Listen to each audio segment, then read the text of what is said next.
Bonjour à tout le monde. Nous sommes encore là aujourd'hui pour continuer sur ce que nous avions commencé par la grâce de Dieu, les enseignements que le Saint-Esprit nous a donnés. Depuis le début de ces mois, nous parlons de marcher comme Jésus. Et en ces jours, nous sommes à la 4e partie. Nous allons prendre un merveilleux sous-thème que nous allons développer cet après-midi. Et nous croyons que l'Éternel Dieu ne manquera pas de nous faire du bien. Nous allons prier avant que nous puissions nous lancer dans la parole de ce soir. Père, c'est au nom de Jésus, par le Saint-Esprit, que nous te rendons grâce, te bénissons pour cette opportunité que tu nous accordes, ces privilèges, aussi une responsabilité d'apporter ta parole. Nous te bénissons pour cela et te prions que tu nous accordes, Seigneur, la portion de cet après-midi.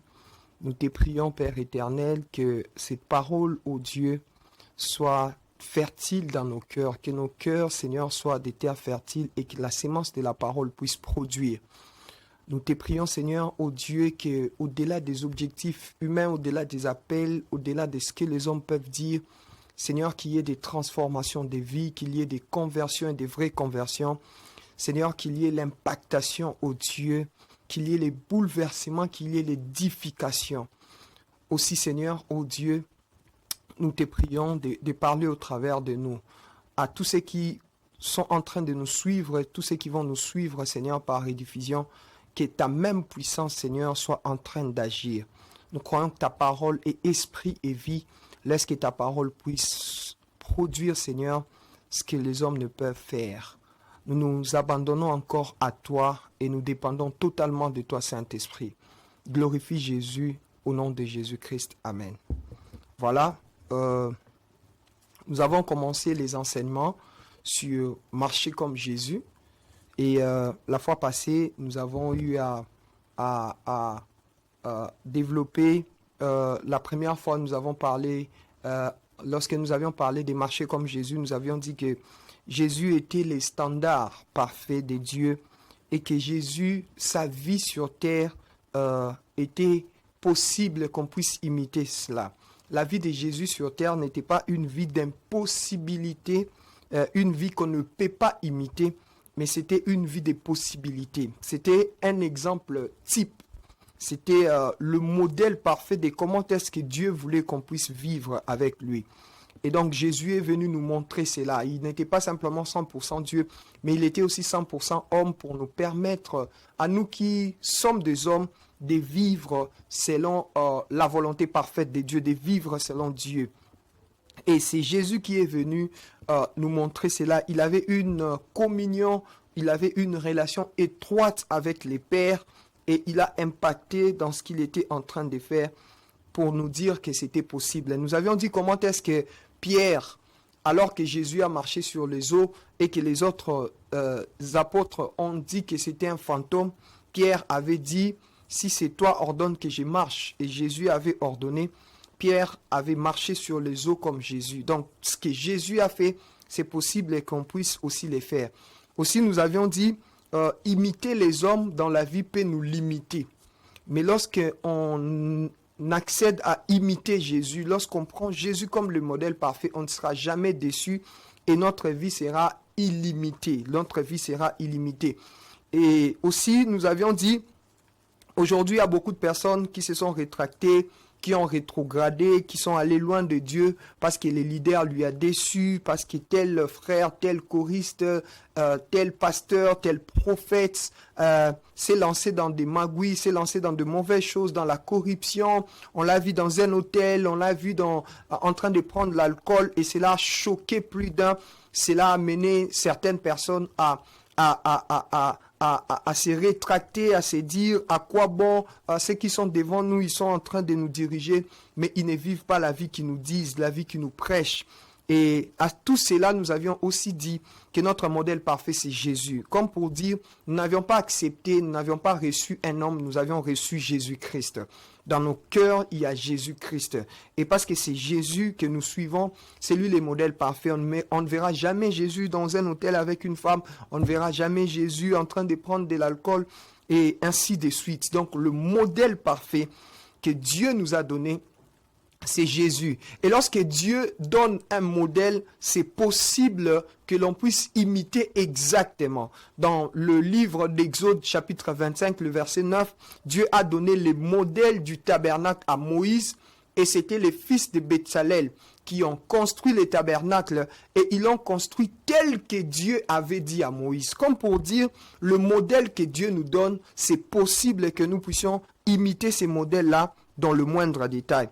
Alors aujourd'hui, nous allons parler de Jésus, marcher comme Jésus. Nous allons parler le leadership selon le modèle de Christ, ou le leadership selon le modèle de Jésus. Dans ce monde, on parle du leadership, mais qu'est-ce que la Bible nous dit par rapport au leadership? Quelle est la pensée de Jésus-Christ qui est notre modèle par rapport au leadership? Comment était le leadership de Jésus-Christ? C'est ce que nous allons développer. Nous allons lire Matthieu chapitre 20, à partir du 20e verset jusqu'au 28e verset. Je lis au nom du Seigneur Jésus-Christ. Alors la mère des fils de Zébédée s'approcha de Jésus avec ses fils et se prosterna pour lui faire une demande. Il lui dit, « Que veux-tu? Ordonne, lui dit-elle, que mes deux fils que voici soient assis dans ton royaume, l'un à ta droite et l'autre à ta gauche. » Jésus répondit, « Vous ne savez ce que vous demandez. Pouvez-vous boire la coupe que je dois boire? » Nous le pouvons, dirent-ils.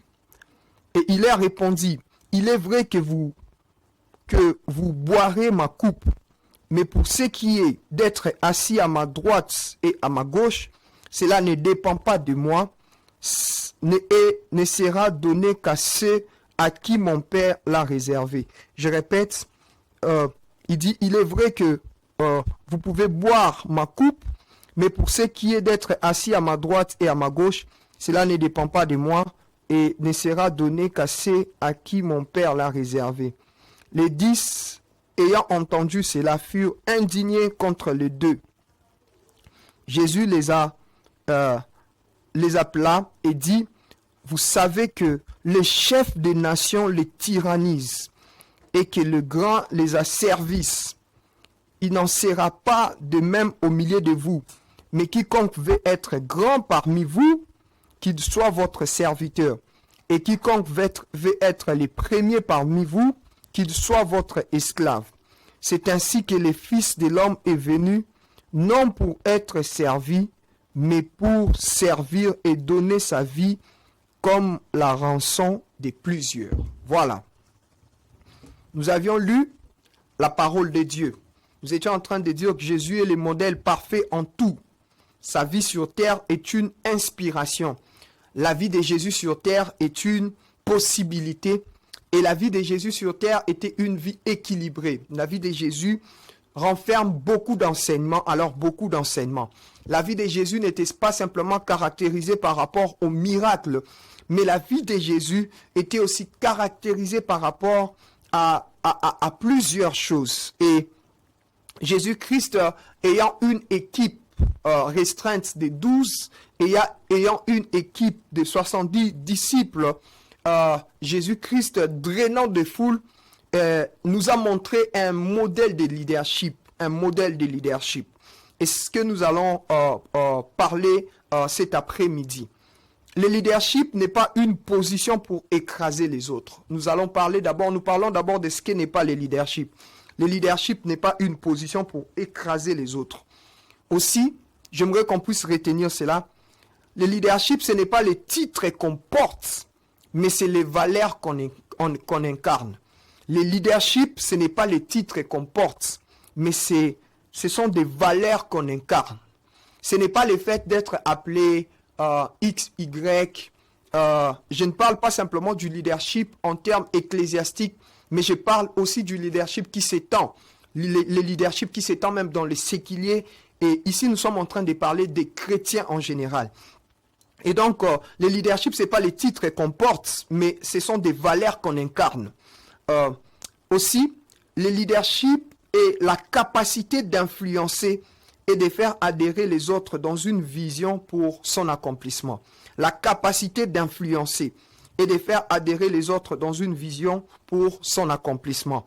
Le leadership, c'est aussi le fait de prendre les gens où ils sont pour les mener où ils sont appelés à être. Le leadership, c'est le fait de prendre les gens où ils sont et de les mener où ils sont appelés à être. Luc chapitre 5, nous avons vu Jésus rencontrer et prendre la barque de celui qu'on appelle Pierre, monter dans sa barque, utiliser sa barque alors que Pierre était pécheur. Au verset 10, il va dire à Pierre qui va faire de Pierre plus un pêcheur de poissons, mais il sera maintenant un pêcheur d'hommes. Donc Jésus nous montre comment est-ce que il travaille dans le leadership transformationnel. Il travaille dans un leadership de transformation. Il pouvait prendre à un état pour amener dans une stature que Dieu a prédestiné une personne. Il a pris Pierre qui était un pécheur et il a fait de Pierre quelqu'un qui était bâti, quelqu'un qui était un apôtre, quelqu'un qui est bénéfique, qui était bénéfique et qui est même bénéfique lorsqu'on suit les épîtres de l'apôtre Pierre, nous sommes tellement bénis. Et donc le leadership, c'est aussi le fait de prendre les gens où ils sont pour les mener, où ils sont appelés à être. Et aussi nous remarquons dans le leadership de Jésus, Jésus avait par exemple des collecteurs d'impôts, il avait des pécheurs, Jésus avait plusieurs catégories de personnes autour de lui, mais il savait les mettre ensemble. Il savait au fait créer cette équipe-là avec chacun venant de plusieurs horizons, plusieurs rangs sociaux, mais il a su comment est-ce que le mettre ensemble, former une très bonne équipe.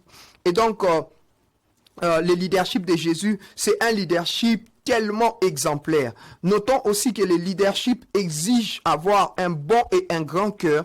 Le leadership exige avoir le caractère. Le leadership exige avoir une vision claire. Le leadership exige plusieurs choses. Le leadership exige d'être diligent. Donc le leadership exige d'avoir un bon cœur, d'avoir le caractère, d'avoir une vision et une vision qui est très claire. Le leadership exige aussi d'avoir une certaine diligence dans la poursuite de la vision qui est claire. Dans Matthieu chapitre 20, le verset 20 à 28 que nous avions lu, il y a plusieurs enseignements par rapport au leadership de Jésus. Ça commence par une mère, la mère des fils des Zébédée. Les fils des Zébédée, nous avions Jean et Jacques. C'était eux qui étaient les fils des Zébédée. Elle va s'approcher de Jésus pour faire une demande à Jésus par rapport à ses fils. Je voudrais d'abord ouvrir une parenthèse par rapport à cette mère. Cette mère, sa demande, plus tard nous allons voir que Jésus ne va pas accepter sa demande. Mais j'aime le réflexe de cette mère. Nous sommes dans un mois de mars où nous disons que c'est le mois des femmes. Et je suis en train en particulier de m'adresser à toutes nos mamans qui sont en train de nous suivre et à toutes nos grandes sœurs, à toutes nos sœurs qui sont en train de nous suivre et même à ceux qui seront des futures mamans qui sont en train de nous suivre. Cette mère est en train de nous montrer une vérité incroyable, une vérité très importante. La mère des fils des Zébédée a compris que la meilleure destinée, on doit la laisser entre les mains de Jésus. La destinée de ses enfants, l'héritage de ses enfants doit être en Jésus. Elle a compris que Jésus-Christ, au-delà d'être leader pour ses enfants devraient avoir une plus grande part, devraient avoir une part, devraient être très proches à Jésus parce qu'elle parle d'une demande extraordinaire que ses fils soient à gauche et à droite de Jésus-Christ.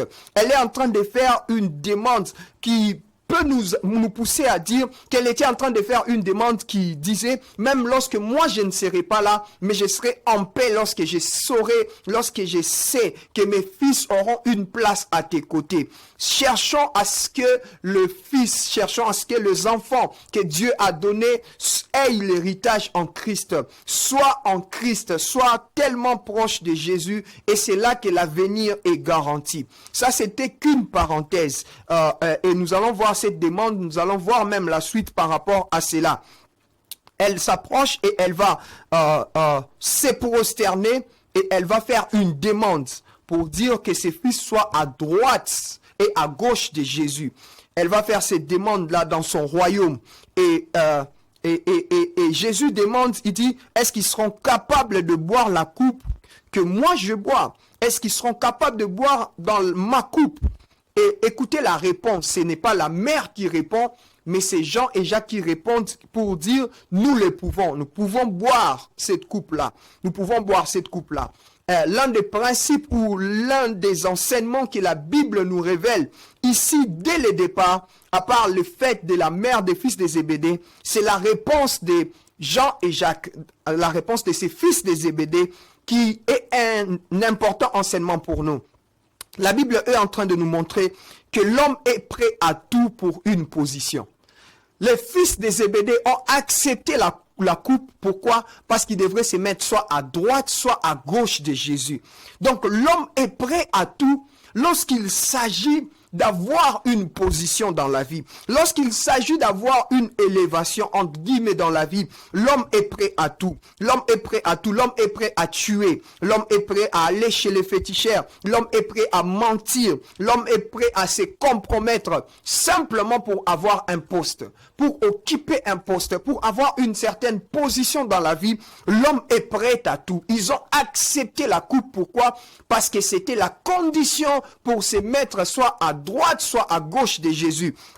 On va plus tard comprendre que Jésus va leur dire que cela ne dépend pas de lui de se mettre à sa droite ou à sa gauche. Il fallait que Jésus commence par là, leur dire que cela ne dépend pas par moi. Mais Jésus-Christ va demander d'abord s'ils pouvaient boire la coupe pour voir aussi leurs intentions. Pour voir aussi leurs intentions. Il nous enseigne comment est-ce que dans le cœur de l'homme, s'il faut occuper un poste, on est prêt à tout. On est prêt à sacrifier les autres. On est prêt à toucher à des vies des autres. On est prêt à ce que moi nazala liboma. On est prêt à ce que moi nazala kizengi. On est prêt à ce que moi nazala na stérilité. On est prêt à sacrifier son doigt. On est prêt à sacrifier ses nuits simplement pour occuper un poste. Pour occuper un poste.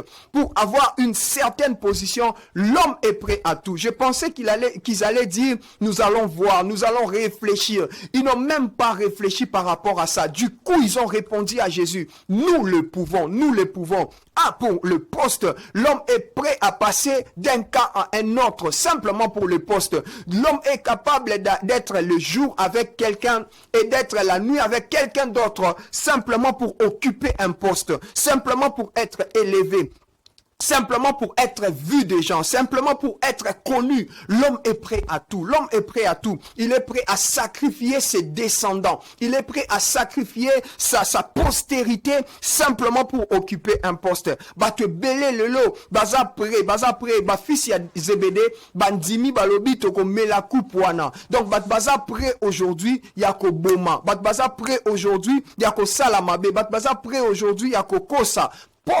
Kaka bazwa poste moko. So iba ebisi non poste wana boza en compétition à plusieurs personnes. Vous allez voir une personne est prêt à kende pa nganga pour que ba boa ki la muninga mbasu. Aza prêt à kende pa nganga pour que ba ebana ko boma muninga wana. Il y a des gens qui sont prêts à cause d'un poste ya ko tela baninga poison. À cause d'un poste, l'homme est prêt à tout. Et Jésus a amené à ce que nous puissions comprendre les intentions du cœur de l'homme lorsqu'il s'agit d'occuper un poste. Se mettre à sa droite ou à sa gauche, ils ont dit oui, nous pouvons boire la coupe. Oui.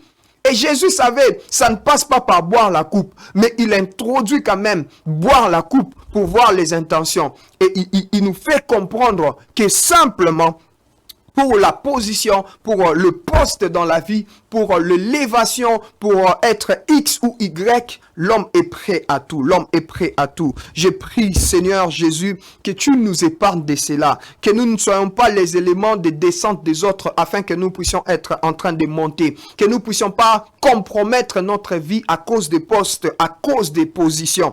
Combien est-ce qu'aujourd'hui ne sont-ils pas en train de se battre dans des entreprises? Combien est-ce qu'aujourd'hui ne sont-ils pas en train de se battre dans leur lieu de travail? Combien est-ce qu'aujourd'hui ne sont-ils pas en train de se battre même dans l'église pour simplement être diacre, pour être pasteur assistant, pour être pasteur titulaire? On est prêt à tout, même à aller dans des choses qui ne sont pas bibliques. On est prêt à tout, simplement pour être pasteur titulaire, simplement pour qu'on soit X ou Y, simplement pour que nous, on puisse s'occuper des offrandes de l'église, pour qu'on puisse s'occuper des finances de l'église, pour que nous, on soit leader dans un département. Les hommes sont prêts à tout.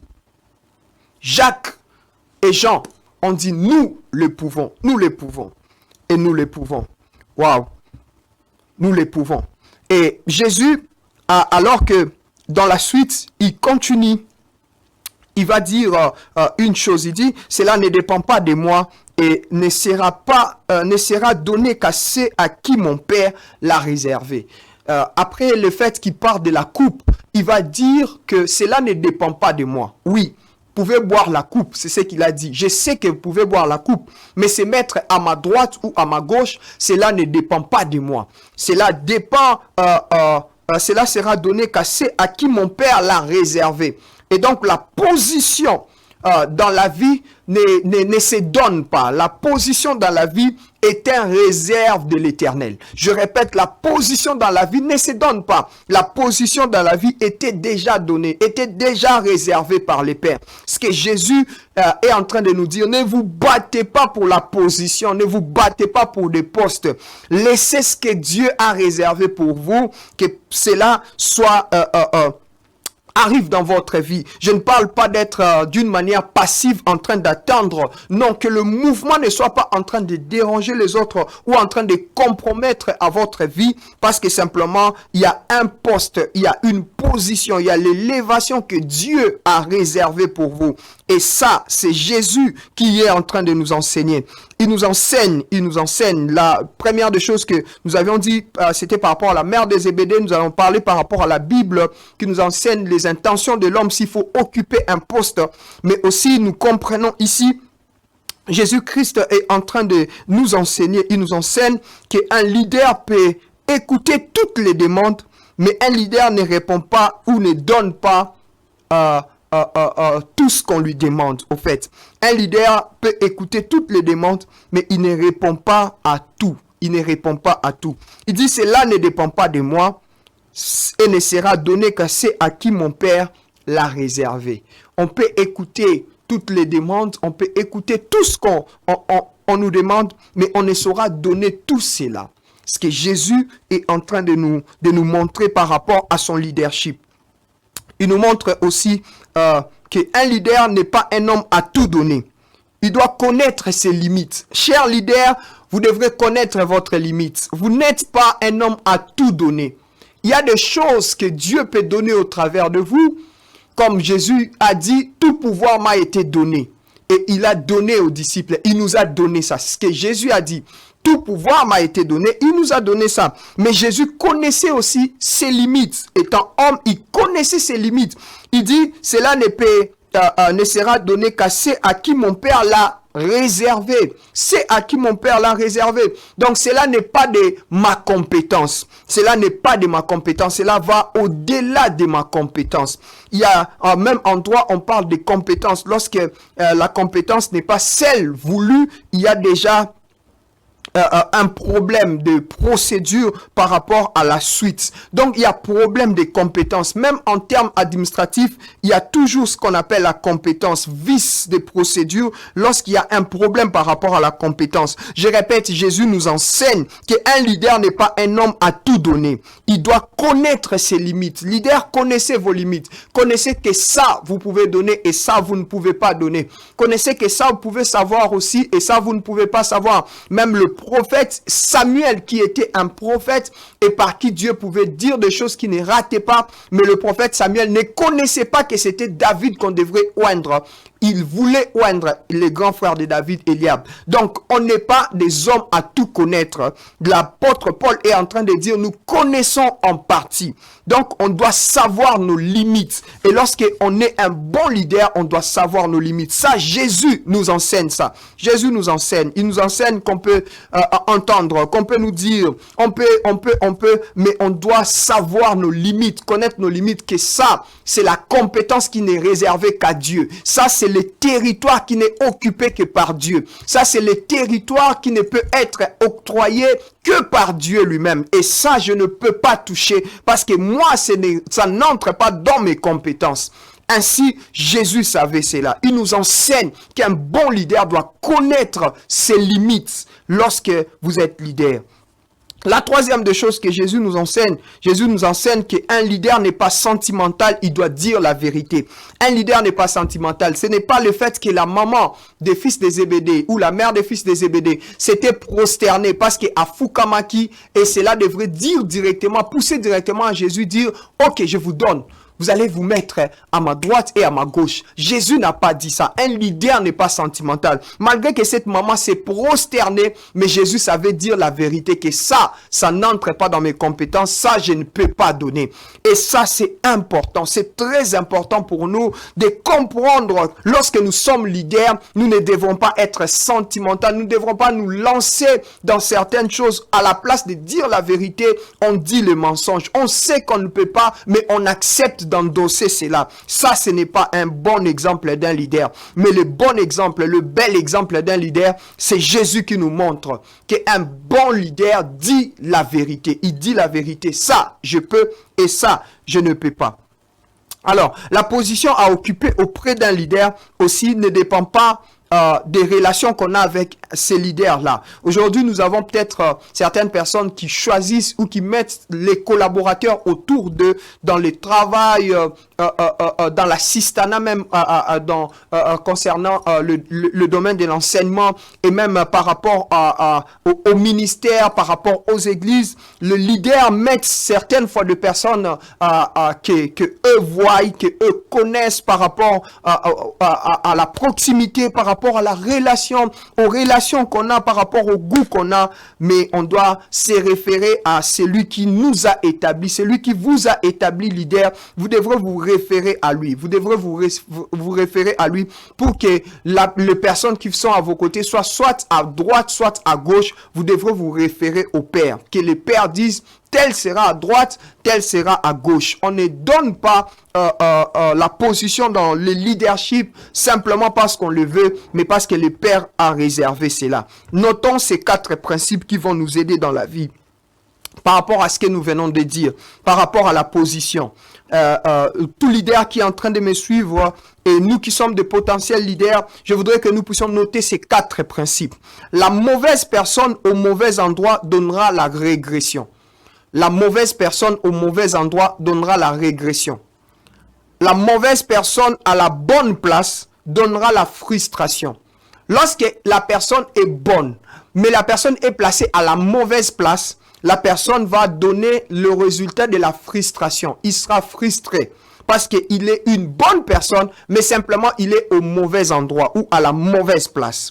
Le 3e principe, c'est que la bonne personne au mauvais endroit, plutôt là-bas nous avons dit la mauvaise personne à la bonne place donnera la frustration. Lorsqu'il y a une mauvaise personne, mais on les place à la bonne place, la place qu'on devrait placer la bonne personne, on place une mauvaise personne à une place utile, cela va donner la frustration. Vous serez leader, mais vous allez voir que vous serez frustré à chaque fois que vous serez en train de donner des ordres, vous serez en train de vouloir faire avancer la vision. Il y aura toujours des couacs, il y aura toujours des problèmes. Pourquoi? Parce qu'il y a une mauvaise personne mais qui est placée à la bonne place, une place tellement stratégique mais que cela va créer la frustration, ça va commencer à créer des discussions, ça va commencer à créer des incompréhensions parce qu'il y a une mauvaise personne mais qui est placée à la bonne place.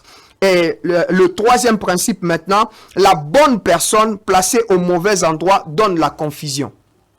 Lorsqu'on a une bonne personne, mais on la place à un mauvais endroit, cela donnera la confusion. Vous avez une bonne personne et vous serez en train de vous poser la question, mais ce frère, c'est un frère zélé, mais ce frère, c'est un frère assis, mais pourquoi est-ce qu'il ne donne pas les résultats escomptés? C'est parce qu'il n'est pas à l'endroit voulu, c'est parce qu'il est à un mauvais endroit, c'est parce que vous l'aviez placé par rapport à votre vue, au fait. Et la bonne personne qui est placée au mauvais endroit, il va donner la confusion. Il va donner la confusion. Il y aura tellement de confusion.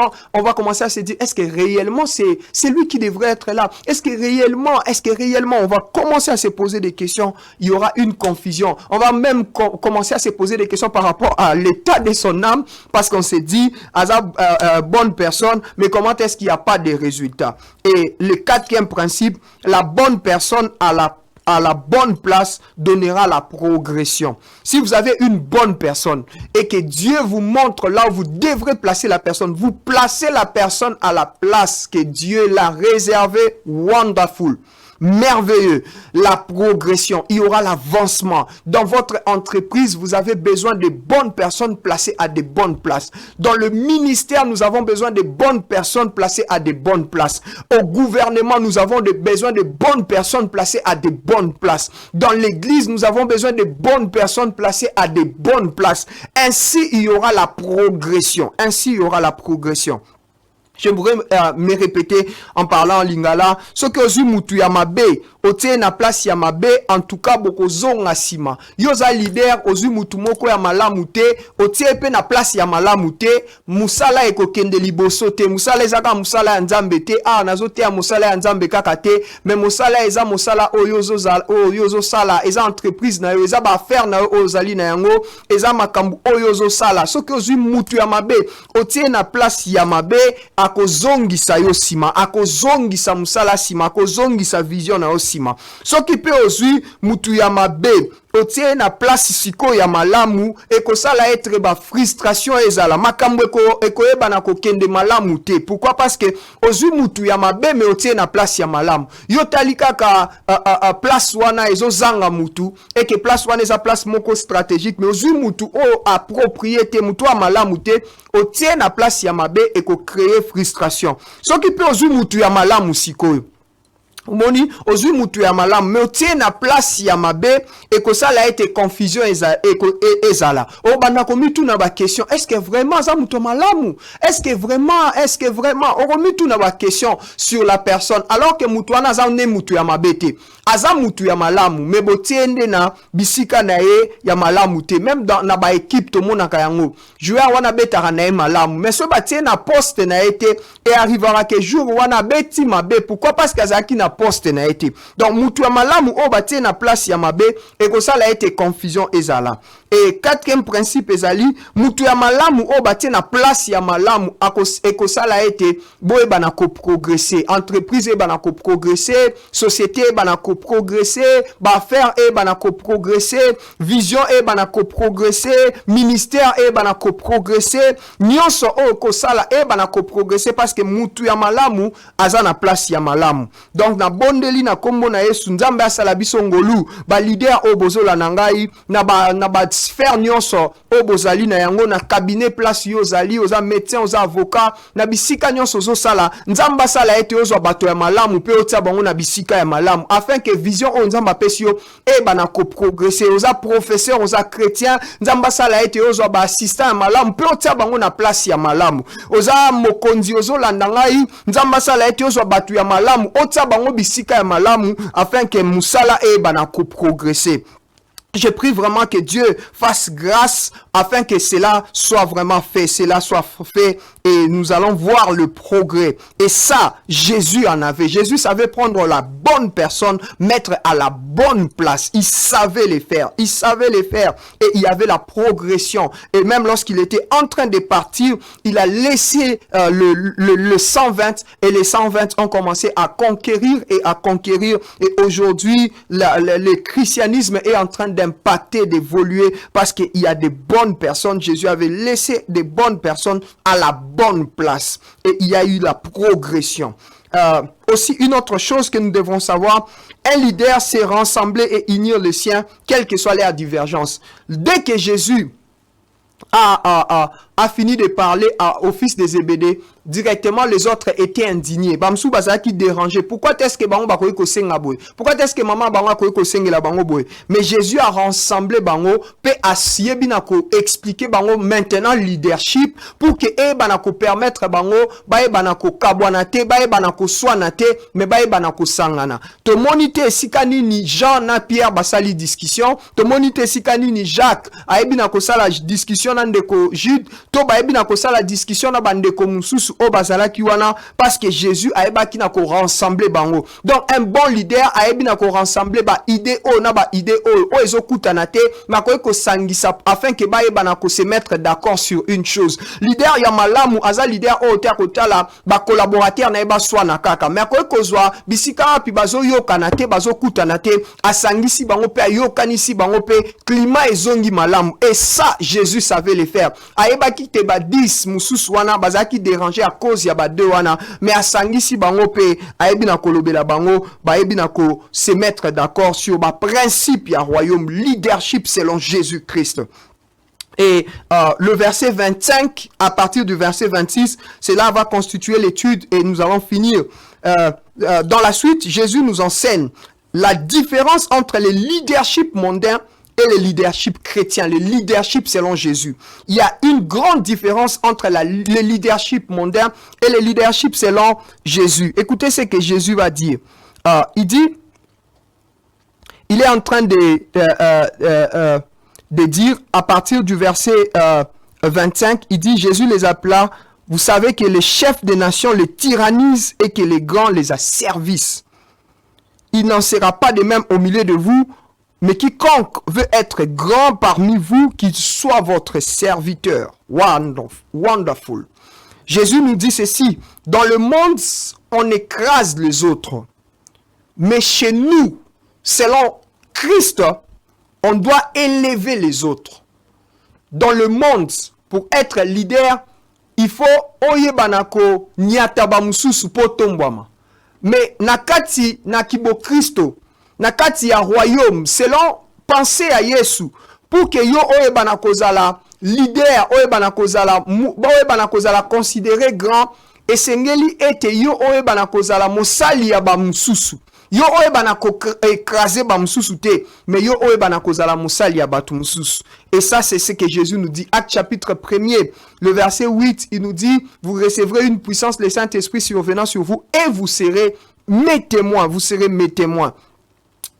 La deuxième chose aussi par rapport à cette différence, le leadership mondain et le leadership selon Jésus-Christ, dans le monde on se sert des autres. Chez nous, le leadership de Jésus, on doit servir les autres. Dans le monde on se sert des autres. On se sert des autres. Tozo sala ete batu mususu, tozo se servir na batu mususu pour que biso to eba na kozala likolo, pour que to tombama, pour que to occuper ba poste wana. Mais kati na bo Kristo, kati na Yesu, tozo comprendre ete na makanisi ya Yesu, il faut neto sale la batu mususu, toza ba sali ya batu mususu. Na mokilinde il faut batu ba sale la biso, mais kati na Yesu, il faut biso to sale la batu mususu. Et ça, c'est ce que Jésus était en train de nous apprendre. Et écoutons ceci. Le leadership n'est pas déterminé par le nombre de personnes qui nous servent, mais par le nombre de personnes que nous servons. Le leadership n'est pas déterminé par le nombre de personnes qui nous servent, mais par le nombre de personnes que nous servons. Le leadership n'est pas déterminé par le nombre de personnes qui nous servent, mais par le nombre de personnes que nous servons. Acte chapitre 10, le verset 38 nous dit, vous savez comment Dieu a oint du Saint-Esprit Jésus de Nazareth qui allait de lieu en lieu.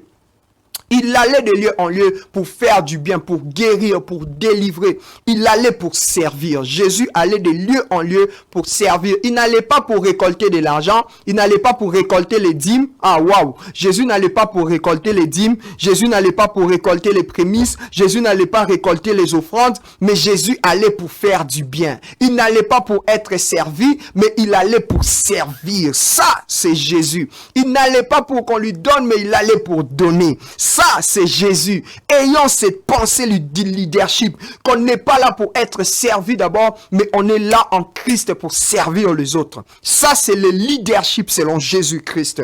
Et aussi, il nous apprend que dans le monde, on sacrifie les autres. mais selon Jésus, on se sacrifie pour les autres. Dans le monde, on sacrifie les autres. Pour une somme d'argent, on peut tout. On peut tout. On peut oublier les autres. Mais en Christ, on se sacrifie pour les autres. On peut accepter de marcher à pied pour les autres. On peut accepter de payer certains prix pour les autres. En Christ, et le verset 28, lui-même, il s'est donné comme rançon. Il n'a pas demandé la mort des autres, mais lui-même est allé à la croix pour nous. Il est allé à la croix pour nous tous. Dans le monde, on sacrifie les autres. Dans le monde, on va chez les féticheurs. Dans le monde, on veut le sang, tuer les sangs. Mais en Christ, c'est que nous, on se sacrifie pour les autres. Nous, on se sacrifie pour les autres. Et ça, c'est très important.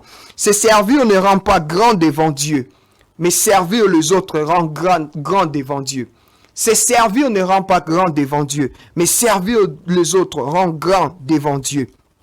Ça rend grand devant Dieu. Pour mieux servir Dieu, il faut être serviteur, il faut être servi par Dieu. Tu ne peux pas mieux servir les autres si tu n'es pas servi par Dieu.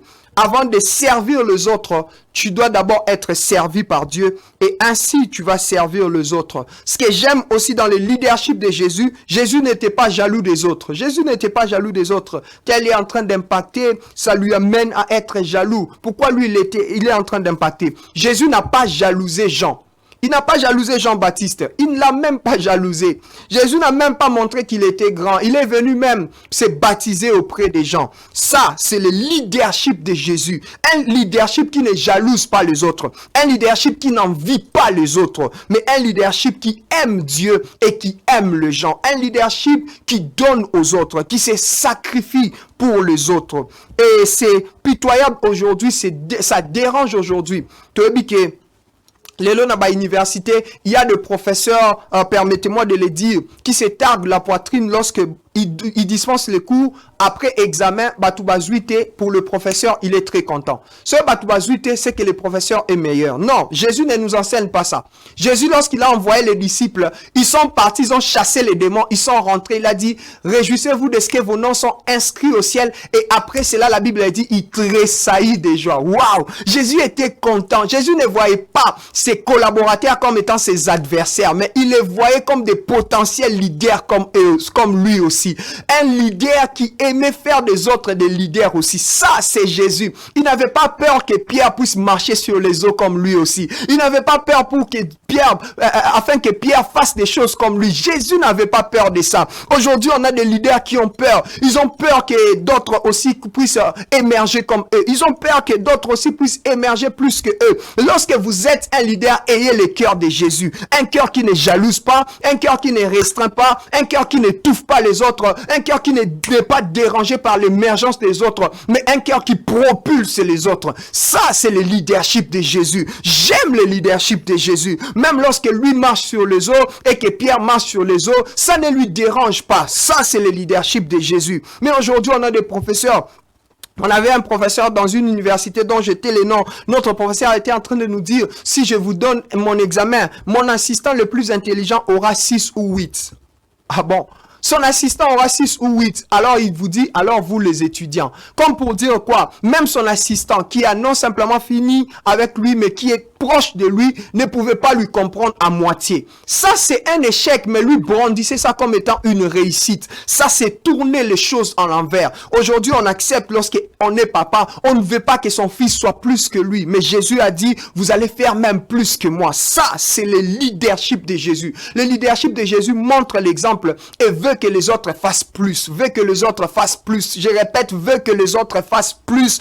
Aimez que les autres fassent plus que vous. Ça, vous êtes un leader. Pasteur, aimez que les jeunes qui sont en train de venir, des serviteurs qui viennent, que Dieu les utilise plus que vous. Ça, c'est être leader. Aimez, vous qui êtes dans votre entreprise, aimez que d'autres personnes soient en train de parler anglais plus que vous. C'est avantageux aussi. Ce n'est pas simplement pour que eux, ils soient en train de quitter. Aimez que d'autres aussi soient en train d'émerger, dans la vie, même s'ils sont plus que vous. Aimez que les autres soient en train d'émerger. Ça, c'est le leadership de Jésus. Il a dit, vous serez mes témoins à Jérusalem, à Judée, à Samarie, jusqu'aux extrémités, c'est-à-dire là où moi je n'ai pas atteint, vous allez atteindre cela. Donc Jésus-Christ a donné l'opportunité, il a ouvert son cœur à ses disciples, afin qu'ils fassent plus que lui, afin qu'ils évoluent, qu'ils émergent plus que lui, ça ne lui dérangeait pas.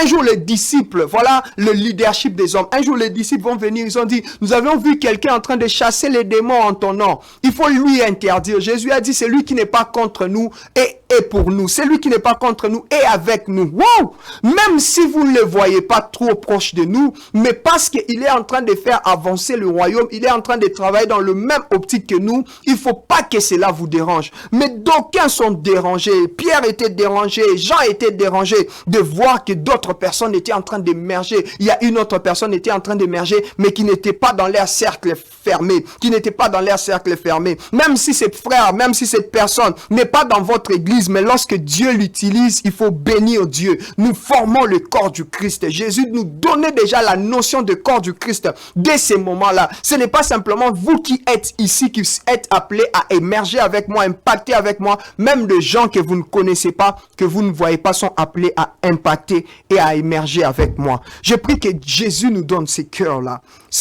d'être des leaders qui aiment que les autres émergent, des leaders qui se sacrifient pour les autres. Il y a un papa qui a tellement impacté dans la vie qu'à un moment donné, il a eu des véhicules, mais il mettait ses enfants derrière dans le véhicule, mais le véhicule qui sont coffrés où on met des pains, il mettait les enfants derrière. Pourquoi? Parce que lui, il a souffert dans la vie, ses enfants aussi devraient souffrir. Ça, ce n'est pas de Jésus. Je prie que Jésus nous accorde son cœur, ce cœur d'un bon leader. Et alors que nous sommes en train de finir, j'aimerais prier avec vous. Et en particulier avec vous qui êtes leader, j'aimerais prier avec vous. Avant de prier avec tous ceux qui sont des leaders, j'aimerais d'abord prier avec tous ceux qui sont en train de sentir dans leur cœur qu'ils ont besoin de Jésus. Vous ne pouvez pas servir Dieu si vous n'êtes pas servi par Dieu. Et avant d'être servi par Dieu, vous devrez accepter Jésus-Christ. Vous ne pouvez pas servir Dieu. Vous ne pouvez pas être un leader selon le modèle de Jésus si vous n'avez pas Jésus. Il faut d'abord avoir Jésus pour être comme Jésus. Si vous n'avez pas Jésus, vous ne serez pas comme Jésus. Ainsi, j'aimerais prier avec vous qui avez tellement besoin de Jésus. Et vous aussi, qui étaient en Christ, mais qui êtes allés loin à cause de ce que vous avez vu certains leaders faire, manifester et qui vous a touché. J'aimerais que vous puissiez prier avec moi. Je crois tellement en Dieu que Dieu va vous ramener à lui. Je crois. Vous avez qui déçu par leader, moko, par comportement indekomoko, par comportement dirigeant, par comportement, il y a pasteur, il y a prophète. Ok, musika est décevant tellement au kena musika makambanzambe. Le modèle parfait, c'est Jésus. On a entendu le leadership selon Jésus. J'aimerais qu'ensemble, qu'on soit en train de prier. Ainsi, Seigneur Jésus, merci pour ton amour. Je sais que tu m'aimes beaucoup. Ainsi, tu es allé à la croix pour moi. Je t'ouvre mon cœur. Entre dans mon cœur. Sois mon Seigneur et mon Sauveur personnel. Précieux Saint-Esprit, aide-moi à vivre comme Jésus et pour Jésus jusqu'en l'enlèvement. Au nom de Jésus-Christ. Amen. Voilà, que Dieu vous bénisse. J'aimerais prier avec tous ceux qui sont leaders. Père, j'ai pris que Jésus, j'ai prié pour cette chose. Accorde-nous ton cœur. Accorde-nous ton cœur. Afin que nous soyons des leaders selon ton modèle. Afin que nous puissions avoir des leaderships selon ton modèle qui n'étouffe pas, qui ne se sert pas. Un leadership qui ne profite pas des autres. Un leadership qui n'est pas sentimental, mais que nous soyons des leaders qui se sacrifient pour les autres, des leaders qui aiment l'émergence des autres, des leaders qui travaillent pour Dieu, pour les intérêts du royaume. Accorde-nous ton cœur, Jésus. Accorde-nous ton cœur. Accorde à ces leaders qui sont en train de me suivre ton cœur. Accorde à ma maman, à la maman qui est en train de me suivre, à la sœur qui est en train de me suivre, de comprendre que le meilleur héritage, c'est en Jésus. D'amener les enfants en Jésus. Accorde-nous ces cœurs de dépendre totalement de toi et de marcher comme toi. Accorde-nous de marcher comme toi. Accorde-nous de marcher comme toi. Cette personne qui ne sait pas comment s'en sortir, je prie, Seigneur Jésus, que tu interviennes dans sa vie. C'est au nom de Jésus que j'ai ainsi prié. Amen. Voilà, que Dieu nous bénisse. Nous croyons que Dieu va nous faire grâce pour que la fois prochaine, nous puissions parler marcher comme Jésus, mais nous allons parler en particulier du nom de Jésus, les noms de Jésus. Nous prions au nom de Jésus, nous chassons les démons, nous disons au nom de Jésus. Nous sommes appelés à comprendre le nom et à comprendre le nom de Jésus est important par rapport à nos temps de prière. Important n'est pas simplement mentionné, mais cette compréhension va beaucoup nous aider sur le nom de Jésus alors que nous allons marcher comme Jésus lui-même. Voilà, c'est les frères Brady. Nous sommes établis bergers au ministère Son de la trompette. Nous sommes établis bergers au ministère Son de la trompette à Lemba. Nous nous réunissons chaque mardi à 17h. À partir de 17h, dans la salle Les Jokers, sur Lemba Terminus, salle Les Jokers à Retumba. Salle Les Jokers à Retumba. C'est mardi, on a une activité où nous allons parler d'un merveilleux thème. Rendez à César ce qui est à César et à Dieu ce qui est à Dieu. Jésus a montré la monnaie, mais il n'a pas montré de l'autre côté comment rendre à Dieu ce qui est à Dieu. Et donc, nous allons découvrir la vérité qui est cachée derrière ces messages que Jésus nous a donnés alors qu'il était piégé. Nous allons découvrir aussi beaucoup de vérités. Notre numéro, c'est le 081 90 55 069. 081 90 55 089. Que Dieu nous bénisse. Nous nous retrouvons le vendredi prochain. Que Dieu bénisse la chaîne ZTM. Above all powers, lift it up.